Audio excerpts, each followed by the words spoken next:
And we're live. This is great. We're going to have Johnny Gregorek, ASICS athlete, world record holder in the G mile. Look at this. Johnny's already on. Johnny, go ahead and ask to join, and I'll add you in. There we go. Johnny, I got to tell you, not only are you the fastest in jeans in the mile, you're the fastest guest to ever come on the show. Usually I have to come up with talking points for like 15 minutes before the guest gets over. I was ready. I was waiting for the clock to tick down. Way to go. Nice job. So, yeah, I mean, we'll get into the Gene Mile and stuff, but for people who don't know you other than the Gene Mile so far, I mean, you're an accomplished college athlete. You're a sub 4-minute miler. You got a bunch going on. Can you give us a little bit of a background about you? Yeah, sure.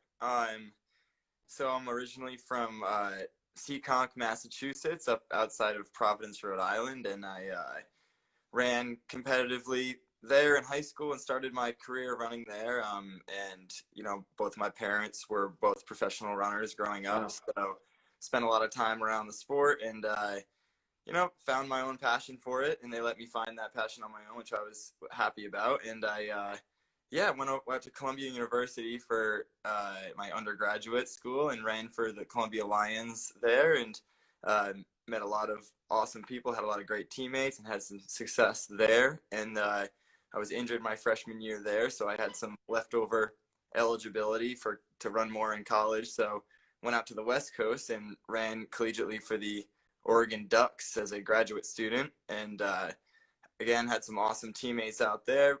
Ran with some great guys and had some more success there. Was on a couple of national championship teams and was an All-American in the mile. And then from there, I moved back to the East Coast. I was just switching coasts back and forth and headed back east, and started training under Frank Gagliano in the New Jersey, New York Track Club.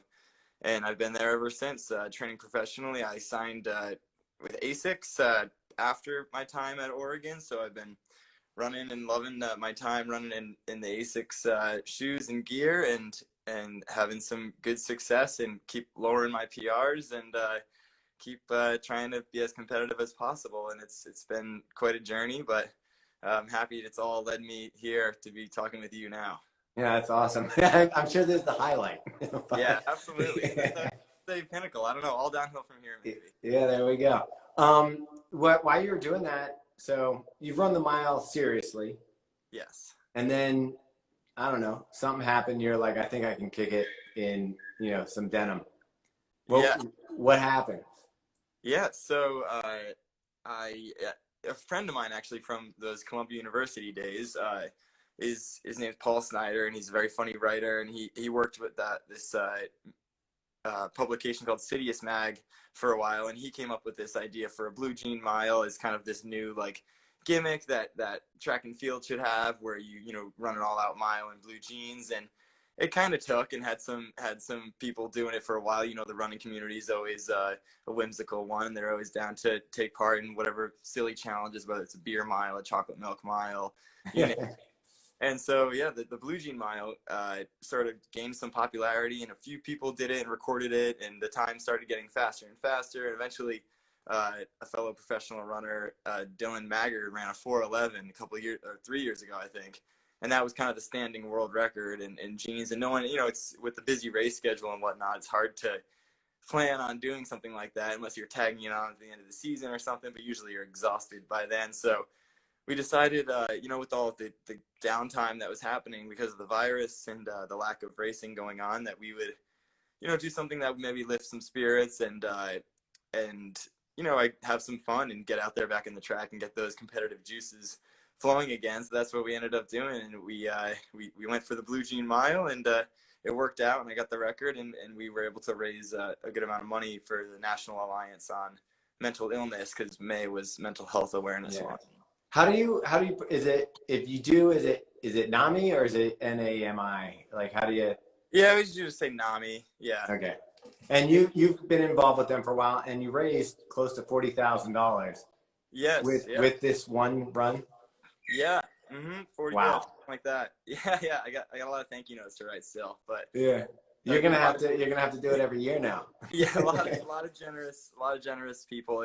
We had no idea it would really take off like that, or have that sort of a outpouring of support, and not only with financially, but also people just raising the awareness and spreading the word about it. And it was just a testament to how great the running community can be. And it was great. I was totally shocked by that by that amount of support. Yeah, that's it. And we fundraise for various charities, and that is a substantial amount for these charities. So it's great for them to get their hands on.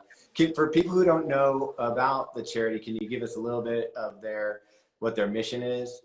Yeah, absolutely. Well, it's an organization that sort of provides resources for people suffering from a wide array of mental illnesses.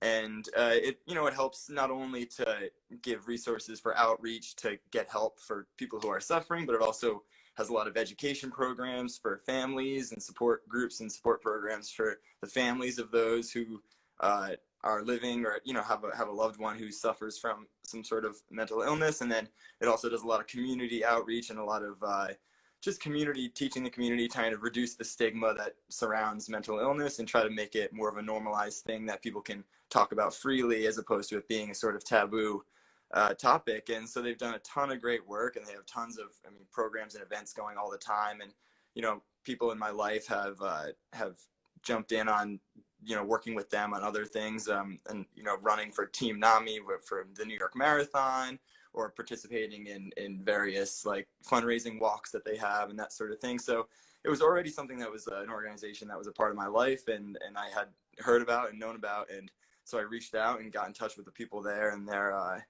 wonderful people there. And it was it went great. No, they must love you. But it's interesting because I do feel like mental health in general is getting more of a light shown on it lately, but even more so in athletics. So like seeing Michael Phelps, you're seeing people who may not go to a psychiatrist or psychologist to talk about their daily, struggles, but they'll go to talk about their running or, why they're hitting a roadblock and this and that. So I feel like the conversation is changing. Do you? Absolutely.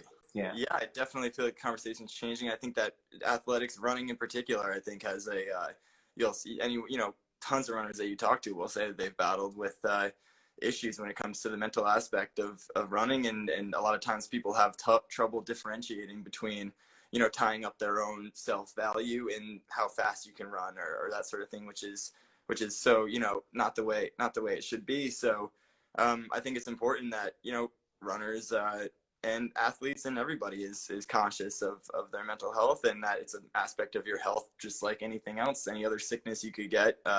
Mental illness falls under that umbrella, and it needs to be treated as such. So yeah, and I agree with you.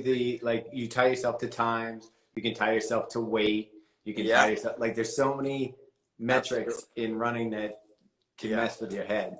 And you forget how fun it is just to loosen up and run in jeans. You got it. Yes. So it's a lot of fun.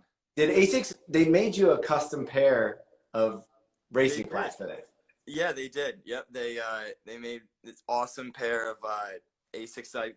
The spike that I run in is called the Gun Lap, the ASICS Gun Lap spike, and it was they outfitted it with denim laces, and they had it has a denim trim along the inside seam of it, and they're unbelievable spikes, and they still ran like a dream and everything. And and so they also had the words NAMI imprinted on the tongue of one shoe, and then the other shoe is the name of my brother Patrick was his full name. But so one of the big reasons that, and those who are watching, if they didn't know already, it's I ran the race in memory of my brother Patrick, who passed away a year and a half ago after his own struggles with depression and anxiety. And so it was a really difficult thing, and ASICS has been there since that and helped me and my family through a hard time. And it was a really sentimental thing that they had put his name on those spikes, so we were pumped about it when I got them. And I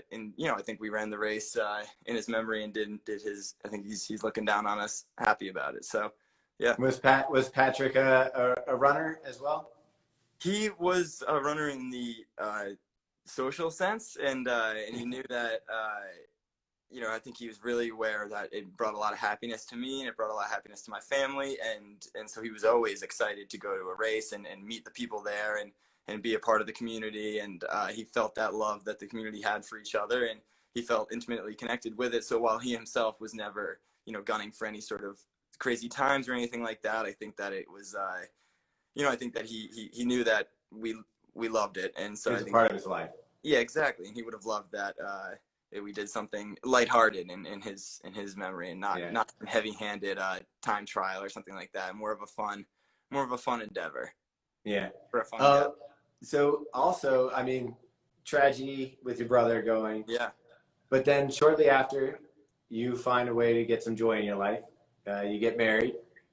Yeah, well, that was actually, I got married actually before then, but I thought 2019 was when you got married. I did, yeah, on January 5th. So okay, yeah, beginning of the year. My brother was my best man, so it's very special that he was. That's great. Mm-hmm. Has being married changed running at all for you? So my wife Amy, it was actually my high school sweetheart, and so we've been dating since I was 16 years old. So we've really been in it since the beginning, and she's been there at my side since I started with the whole running thing, competitively, really. So I've never really known a life of running without her side. So while we're married, and I'm glad that it's legal now, and legal that we're officially union. I think that she's always been there for me, and so she's just as much there for me now as ever, and has been through all the tragedy and the peaks of life. So I would say that highly recommend having a loved one by your side. Going through it, yeah. I mean, that's crazy. Like at that, I only know of like one or two other couples that were high school sweethearts that are now married. And it seems to be a special bond when someone's been through, like, you change and you grow and they get to see it. Like, she knows what you were like as a goofy teenager. Yeah, absolutely. All the way up to she liked me before I was fast. Yeah, that's funny. So obviously this is a ridiculous thing to do, run a Gene mile in it. Is there, of the runners that in the pro circuit and in the level that you're at, like, who would you say is one of the best sense of humors, or is somebody that would deserve their own sitcom? A runner who deserves their own sitcom? Yeah, I'm not saying he has to get his own sitcom, but it has that type of personality.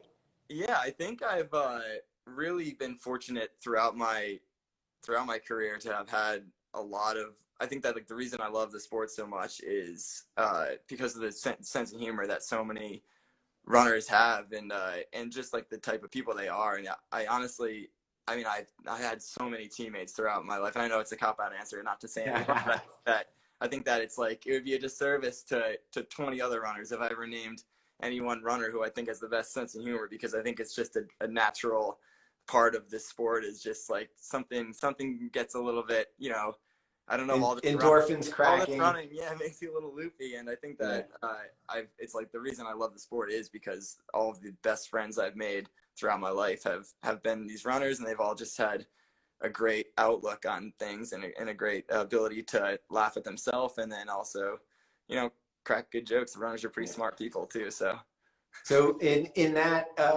you mentioned the beer mile and the chocolate milk mile. Are either of those something that you want to step up and take that challenge on as well? I think I'll leave those to other people. I don't have the strongest stomach, I don't think, and I think that the beer mile, the world record, is something really, really impressive. And I'm not sure what the chocolate milk mile is, but I'm sure it's equally astounding. So I'm just gonna stay in my lane here, and I'll try to defend my Blue Jean mile title if anyone tries to take it from me. Yeah, it sounds like something. I think if Michael Warding was a little younger, he'd probably give that a shot. But so does Guinness get in touch with you? Like, are you going to be in the Guinness World Book Records? Oh no, yeah, I don't know. I don't know how that works, and maybe there has to be someone official there with I think, like. yeah, maybe that's true. You might have to But run it again. yeah, okay, that's maybe we will. But I ran the race in a pair of Levi's, and Levi's was they made a really generous donation. They were kind enough to be supportive throughout it, and they even asked me to send the pair of jeans out to them to put in their like Oh, historical wow. archives or something. So That is cool. that was yeah that was pretty sweet. So while no Guinness Book of World Records, I have had that nice corporate outreach, and then Is there a specific jean you have to wear for the mile? Because like you can get really soft jeans that have a lot of lycra in now. You look like you ran like a regular pair of 501s or something. Yeah, you nailed it. I was in the 501s, absolutely 100% cotton. You could.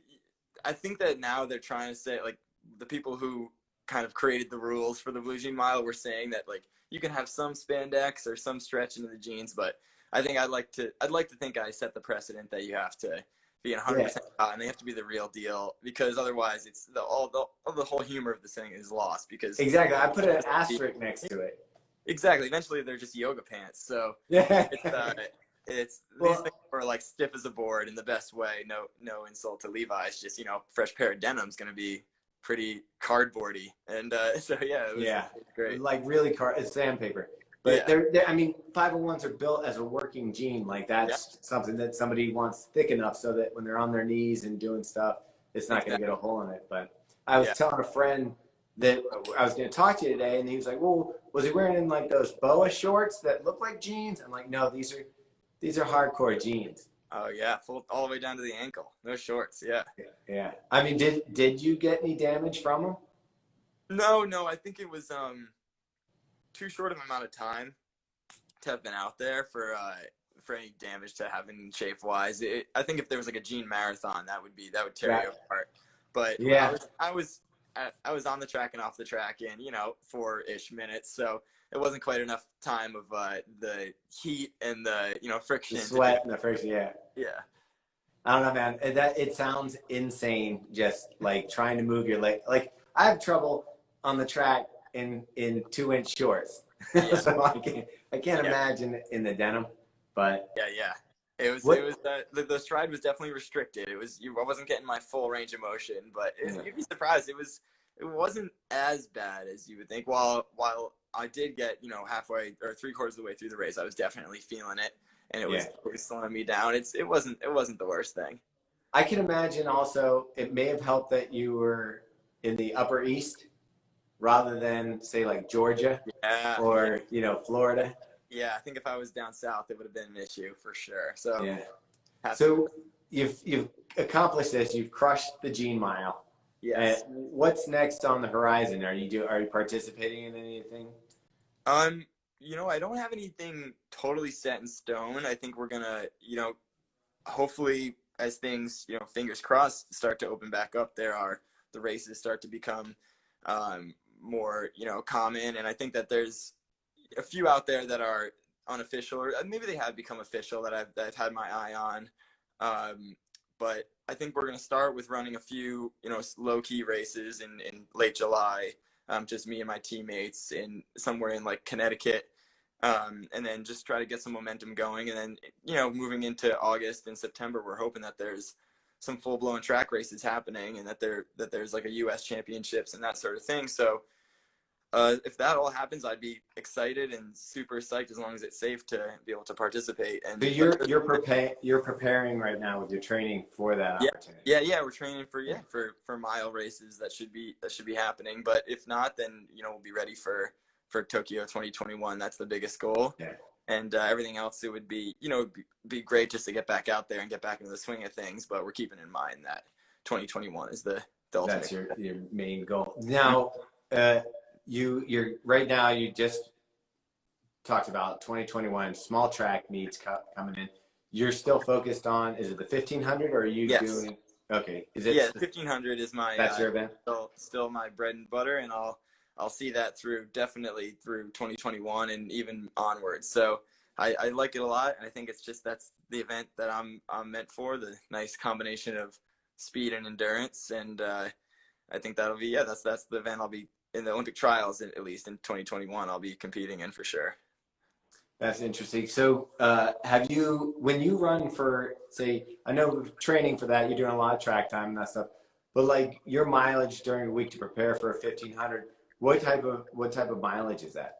Yeah, it definitely varies depending on if there is a race coming up really soon or if it's going to be a long time until the race comes. So, given the nature of the virus and the amount of time of, we spend in isolation and away from our training groups and away from training in big groups and off of tracks, I spend a lot of time building up my weekly mileage. So I would say, calling that like a base phase, I would say that I was in like the 80 to 85 mile range for past few months, and then I'm trying to even see if I can spend some time running more like the 90-mile range, and it just sees the opportunity here where there aren't a ton of races on the schedule, and it's a time to really get strong as can be and use that strength and turn it into speed when the time comes to race. It's insane for me to think that for a short, what I would call short, I know it's middle distance to you and long, but for 1500, you're going to get mileage up to 80 to 90 miles a week. That just seems insane. Like that's so much heavy mileage Yeah.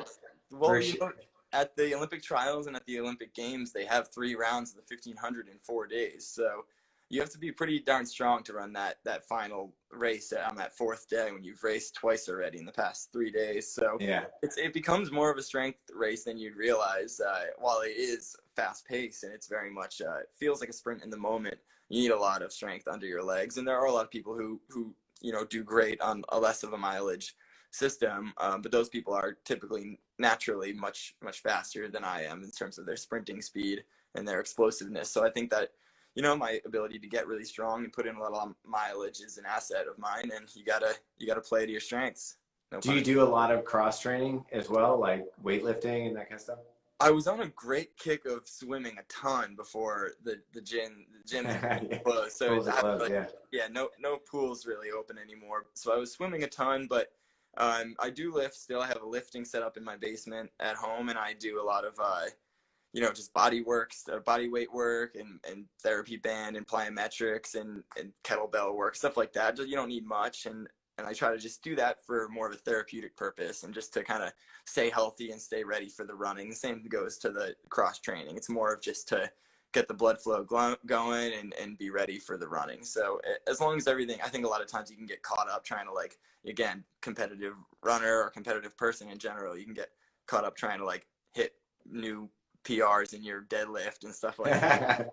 You're losing sight of the important things. So yeah. Well, I injured myself doing box jumps earlier this year. I was running about as well as I do run, and I was like, I need to get some power in my legs. Yeah, so you got greedy. I got greedy. It got me bad. But yeah. Okay. So you cross train. You're 6 foot tall. Yep. 6'1". And 149 right there. Yeah. Right. Yep. Exactly. All right. So I mean that's pretty thin for a 6 foot frame. And when I guess you look at sprinters, they're a little bit bulkier. They have like the giant thighs and that stuff. Yeah. For in your class, would you say where do you fall in height wise and weight wise? Are you pretty normal for the 1500? I don't know a ton as much about track as I do about marathon and that stuff. Yeah, I would say it's fairly normal in terms of the dimensions go for a miler. I'd say, there are a few outliers who are really, really tall, and but no, for the most part, everyone's about in the 5, the male average height. All right, you're not dunking on guys. Yeah, everyone's pretty svelte. You have your more muscular miler type guys who are like like Alan Webb would be a famous example of someone who's really jacked, and then you got anyone, all the Kenyans and Ethiopians, those guys are pretty darn tall and skinny. So yeah, so it's a wide range. Yeah. Who do you look up to in your sport for inspiration? Who's an athlete that you were like, I want to be like that? Oh, wow, that's a great question. I've always been a big fan of David Rudisha, simply because of his pure dominance in the 800 for many years there, and I just like his intensity, and he's just a beautiful guy to watch run. So I mean, I don't have too many people that are currently active that in my event that I'm trying to necessarily look up to. I mean, I've definitely spent a lot of time with Nick Willis, who's a very, very successful and legendary middle distance runner from New Zealand, and so he's been someone I've looked to for a ton of advice. And I would say, as far as like active runners, he's the most the one that I've looked up to the most, and he's the real veteran of the sport, and always has a lot of interesting stuff to say. So yeah, I'd say him. That's awesome. So you're sponsored by ASICS, so you have a team of runners. You've obviously probably spent some time with the different ASICS team members, in like meeting some of the other events, like the longer distance people that usually after you're done being super fast, being the jet, you may go, decide that you want to start stretching out that distance. Is there anybody on the ASICS team that you've talked to that you're like, they make it sound like fun if you're going to go do the marathon or something like that? Yeah, I've been lucky enough to, spend some time with and meet Ryan and Sarah Hall, as well as Dina Castor, who are all, outstanding legends of the long distances. And I don't have any necessary desire to run the marathon yet, but those again are more examples of people that I look up to, and I have for most of my life. So I really admire their ability to be as disciplined and tough as they are to be able to run the marathon. And someday maybe I'll move up to the 5K or something like that and run like a longer distance, but trying to stay in the moment and take it one day at a time and stay in my lane with doing the 1500 and getting the most I can out of that. But my wife Amy actually has run the marathon a few times, so she's the marathoner of the. So you've got one in the family? Yeah, exactly. And she's run three marathons, so she's pretty seasoned veteran of the event. So that's awesome. And you live near New York, right? Yeah, we live in New York. Yeah, we live just north of New York City. Yeah, so has she run the New York Marathon? She has, twice. Yeah, tell her props. That was one of the toughest ones. I think that people don't. You sleep on those bridges. Yeah. It's you think it's not a tough course, but those bridges are basically hills. So did you spectate while she ran? Yeah, definitely. And I remember her saying the bridge really took the legs out from under her. Yeah. Well, I will tell you this: spectating a marathon is actually, I think, harder than running a marathon. So like when you go and you stand around all day on the concrete, I'm telling you, next time just decide that you just want to run it. Because the time on feet of being a spectator can definitely be rough. But I don't know. I've heard some horror stories. I think the marathon, I think running it might be, unless you're like the Eliud Kipchoge and you got the world record and it's all breezy, then Amy will tell you otherwise in terms of spectating versus running. And I can't speak for it myself, so someday I'll be able to tell you. I've done both, and I'm telling you, I'd rather run a marathon than have to spectate. All right, fair enough. That attitude. But yeah, so I don't know. Has Mac told you anything about the event that we're doing, the Summer Grit Project? Yeah, I read up a little bit about it. That's awesome. But I'd love to hear more. It's not. There's not that much to it other than we're telling people to increase their mileage. You don't need it. You're already running 80, 90 miles a week. But with some other people, because we're bored and you need some motivation during coronavirus. We don't have Olympics coming up. So we're just having people extend their mileage. ASICS was great enough to come on and help sponsor the project. So it's been awesome. Great. Yeah, they're giving away pair of shoes each week, and then there's a grand prize package for stuff. So it's a lot of fun. The distances are 25, 75, 150, 225, and 300 miles. So there's a little something for everyone.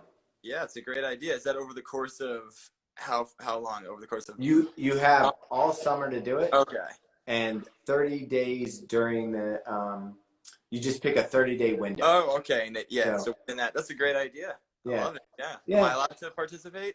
You are allowed to participate. Just tell Okay. Mac to give you a code. You even get an Okay. ASICS shirt. So Oh wow, yeah. I love those. I mean, Yeah. if you're running 80, 90 miles a week, you could hit the 300 and a little over 3 weeks. But Yeah, it's still not that easy. Yeah, 300 that's a big number. So it's really cool to be inspiring people to get out there and push the limits a little bit.